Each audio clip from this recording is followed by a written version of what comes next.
Millen from AV King. This is a Yealink room demo with dual screens. You can see I've got captions turned on so that you can see that it's picking up what I'm talking about.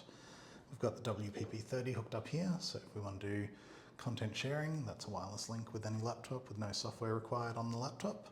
And in the next room along here, we've got the S40 kit.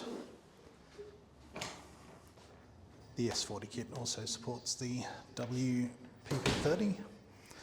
And as you can see there, with the content shared from my laptop, you see that is the main image in the receiving end, and you can see in the bottom right-hand corner, it's focused on me in this sitting position, and it supports multiple individual frames, so even though the camera's there on the top of the TV with the S40, it can zoom in on the different chair positions in this room and everywhere in between, so it's got quite a wide angle of zoom on that camera.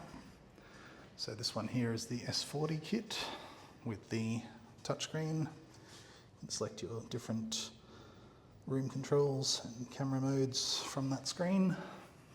This room has the bigger kit, which is the MTR or MVC860 kit, which is a more advanced camera. And that one has wall-mounted speakers, but we do also support the in-ceiling speakers and microphone. These microphones in this room are wireless, so if you'd like a demo on any of these systems, please contact AV King. Thank you.